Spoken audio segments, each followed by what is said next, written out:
I'm Rodrigo, and in this course, I'm going to help you figure out whether you should use UV or PIP for your packaging and dependency management needs. So in this course, it's assumed that you know what UV and PIP are for, and this course will not teach you how to use these tools. Instead, we'll be taking a look at their differences and similarities so that you can make an informed decision when deciding whether you should use one or the other. Now, the format of this course will also be very specific. You're going to be presented with pieces of information about UV and PIP, comparing the two tools, and then, based on that information, you can establish a criteria that helps you decide whether you should use UV or PIP. As an example, UV and PIP can both be used to install packages and to manage your dependencies. But UV has other features. UV allows you to manage virtual environments, to do project management, to install and manage the Python installations themselves, among other things. So, based on this information, you could already determine that you want to use UV if what you're looking for is an all-in-one tool. But if that's not what you're looking for, if the only thing you need is a tool to install packages and manage dependencies, then you might still be able to use either UV or PIP, depending on the importance you give to the criteria you're going to learn about next. So with this in mind, in the next lesson, you're going to take a look at a high-level overview between the differences and similarities of UV and PIP for their shared subset of features, which is package installation and dependency management. You'll start by taking a look at a high-level comparison between UV and PIP, so that you get a sense for their similarities and differences. And then, in the upcoming lessons, you'll dive deep into each of these differences or similarities to really understand what they mean and the practical implications of them. So first and foremost, this is going to explain a lot of the upcoming features and differences. PIP is backed by PyPA, which stands for the Python Packaging Authority, and UV is backed by Astral. While the first is a working group from the Python Software Foundation, the second is a private company. So this is a key difference between these two tools. Because of that, PIP is available out of the box. Typically, if you install Python from an official installer, you will have PIP automatically available, whereas UV always needs to be installed. You always need to go through an extra installation step to get UV in your computer. Now, UV is focused on providing fast installation speeds. Whatever fast means, it's going to be dependent on your machine and the packages you're installing, but typically it's faster than installing the same packages on the same machine with PIP.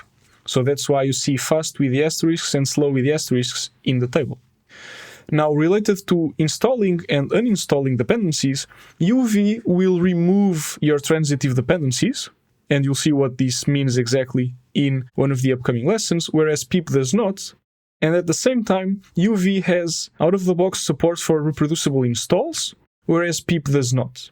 You can get some third-party tools to complement PIP in this regard, but by default, out-of-the-box, PIP does not do that. As far as the ecosystem and the maturity of the tool goes, UV is a fairly recent tool.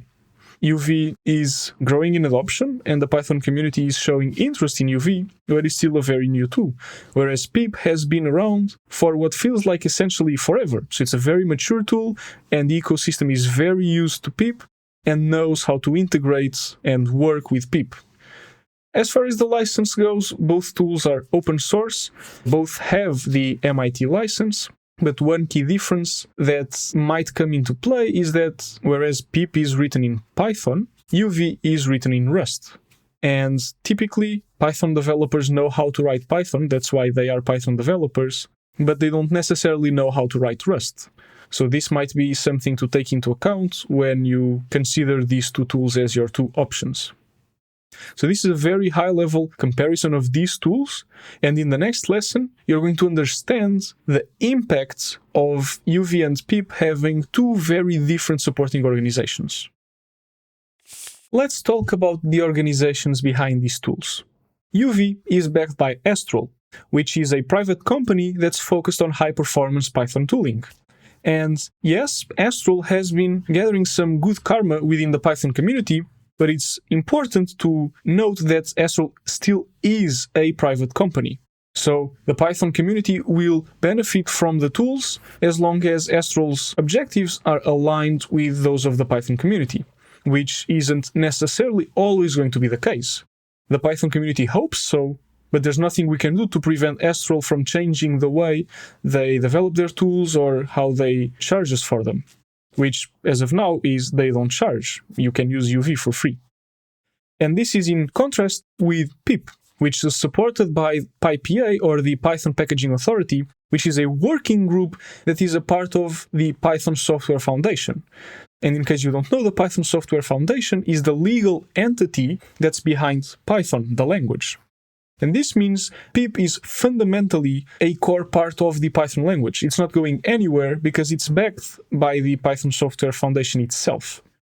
And this leads us to a very clear way of determining whether you may need to go with PIP or not, which is based on your tolerance for uncertainty.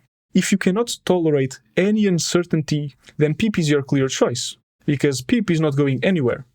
Now, if you can tolerate some uncertainty, especially if that brings other benefits to the table, then you have to watch along, because UV might be the tool for you depending on the other criteria we're going to be looking at. Up next, you're going to learn about tool availability and how that can impact your choice between UV and PIP.